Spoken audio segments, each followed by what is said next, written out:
teachers at a daycare actually enjoy working with kids. Last week, I was able to volunteer at a daycare called A to Z Building Blocks. Last summer, I worked there, and they called me a few weeks ago asking if I could come help out with spring break since a lot of teachers were going to be out for vacation and a lot of more kids were going to be there for since parents work and kids are off of school. I'm also completing an award called the Service Scholar Award, where I have to complete 150 service hours. So I asked my mentor because I wasn't sure if it counted as service, but she said if I gave all my money away, then it would count. So I worked 25 and a half hours, so 3 days at the daycare, and I gave all my money away to one of my old coworkers who was struggling with money and really could use it. While at the daycare, I decided to observe the children's nonverbals as well as the kids' nonverbals. And since I worked there, I knew a bit about the kids and the teachers. And since I've been taking a lot of classes lately about nonverbals, I felt I knew what to look for and I knew what it meant. If you have kids or you are going to have kids, you may have to put them in daycare. And I think it's important for everyone to be able to know what nonverbals mean and being able to observe to see if your kid's being treated right and if anything is going on. So today I'm going to discuss teachers' nonverbals that I observed, the kids' nonverbals I observed, and conflicts that I observed at the daycare and the nonverbal cues I encountered with that. So first of all, the teachers' nonverbals I observed. So I worked in a couple different rooms while being there for a few days. And the first room I worked in was the baby room.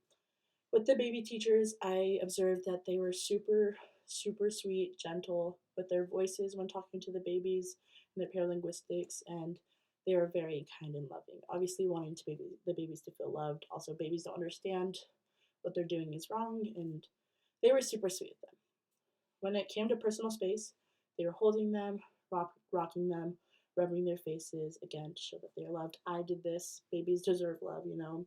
And then when it came to eye contact and facial expressions, they were smiling, silly, always looking at them, um, just always looking like one of the roles of the daycare is always having your eyes on the kids. So we would look at the babies, smile at them, make silly faces, and they would love it. They would giggle. And then with gestures, we would gesture to pick them up, know that we're trying to pick them up. And then like with them wanting to come, us like wanting them to come to us, we'd be like, come here, like for the babies who were crawling and starting to walk, so they knew what that meant. And then obviously with teaching babies, like teaching with reading, like, oh, this is this, and then teaching with toys as well. With the preschool teachers, I observed that their type of nonverbals were a bit different because it's a different audience. So for their paralinguistics, they were firm, but they were also very loving. They just had to be louder and more strict. When the kids obviously weren't listening, they had to lay down the rules and make sure that they would do what they needed to do. And then with personal space, they would obviously hug the kids, gentle touches as they walked by, holding them if the kids asked, showing that they really did care about them. And then with eye contact and facial expressions, they had constant eye contact with the kids. Again, like I said, that's one of the rules of the daycare. They would smile at them, make silly faces, and then when the kids were doing something they weren't supposed to, they would get the serious or warning look or like the mom look, and they would stop and know what that meant. Um, they would gesture to the kids to like come to them or to do certain actions. Again, if they were in trouble or just wanting to talk, just be like, come here, or clean your toys. With the baby teachers, I realized that they're a lot more calm, but that's kind of like how you're supposed to be with those kids. And I can tell that they really love their job. They love being around the babies. They love the babies. They love each and individual one of them. And I could tell that from their nonverbals. With the preschool teachers, I could also tell this. I could tell that they really do love the kids. Obviously, they would get stressed out um, because obviously kids are a bit more stressful. Preschool aged kids are a bit more stressful, and I could tell that with their heavy breathing, with their facial expressions. I could tell that they were flustered sometimes. Sometimes they just needed a break, but I could tell again they love the kids and they love being around the kids. Um, when it came to my boss or manager's nonverbals, theirs was a lot different from the teachers. So their paralinguistics were a bit more stern. They seemed more confident, more kind. Well, they weren't more kind, but they were more professional with like a kindness to it. They with personal space, they had a lot more gestures. They took up more space when talking, because to kind of show authority. But they also kept to themselves more. They wouldn't like go hug the kids unless the kids needed them. They won't touch the teachers. All of that. And then when it comes to eye contact and facial expressions, they were very consistent with eye contact, showing that they're confident and that they're in charge. They would smile. They were very kind, but they were also more serious on the serious side. With gestures, again, like I said, a lot of hand movement when talking. They take up more space, showing that they are the authority. I could also tell that they loved their job. They really did. I could tell that by their nonverbals. I could tell that they were a bit more uncomfortable around kids because they were around kids all the time, like the teachers were. They're more like on the business side of it. So I could tell that they struggled a bit with that, but they definitely seem like they also love their job. So next, I'm going to talk about um, the children's nonverbals. So with the babies, I realized that with personal space, they always wanted to be held or talked to. Um, they would start to cry if you didn't hold them or at least pay attention to them, which is obvious. Like they're babies, they need the attention. When it came to eye contact and facial expressions, I was actually very surprised. They were very smiley babies. They were always happy and giggling. Obviously, they would still get sad and cry, but I noticed that they were pretty happy with their gestures. They would gesture when they want toys or they want to be held or like they want a bottle, stuff like that. I can tell that the babies really loved the teachers there. They had a bond with them. They created a bond with them. Some babies are there for 8 hours a day. Some kids were there for 8 hours a day. So I could tell that, like, honestly, sometimes teachers become more of their parents than their parents. And so, like, when a teacher would leave, they would cry. And I could just tell that by their nonverbals, they really loved these teachers and wanted them. Um, with the preschool age children, I could also tell that they love their teachers. With their paralinguistics, they were very exciting and loud, but when they were angry, they were very loud and they would show it. With their personal space, they really loved hugs. They sometimes want to be held, and honestly, sometimes they're a bit hurtful to other kids if you get too close in their personal space and they don't like it.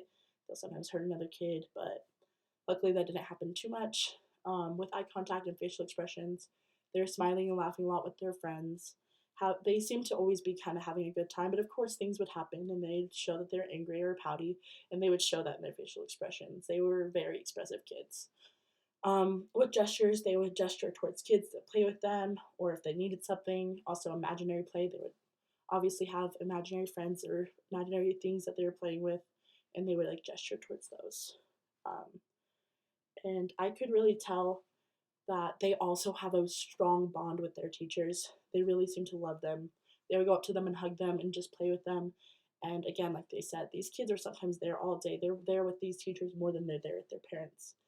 And I could tell that they really love them and care to be around them.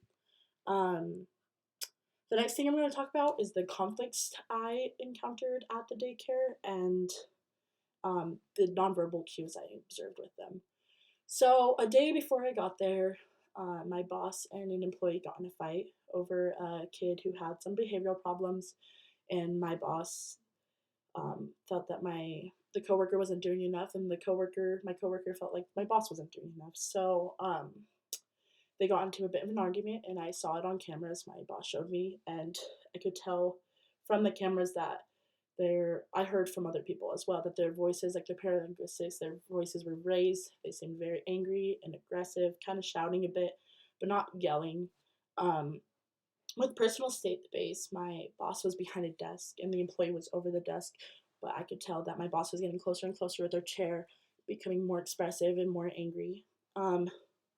With eye contact and facial expressions, you could tell they were both angry with their face. They had intense eye contact with each other, and they were very expressive in their faces with how angry they were. Um, the gestures were very expressive. My boss had her arms extended, kind of gesturing towards her, like kind of upset. While she was kind of more reserved, she seemed like she was a bit more under control. Her emotions were a bit more under control. She was gesturing a little bit.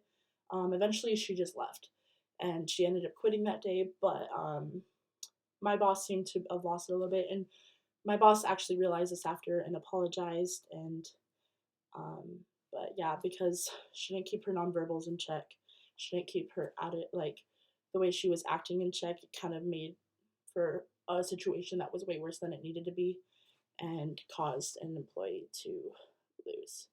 Um, so, in conclusion, um, I learned so much about the daycare from just watching people's nonverbals.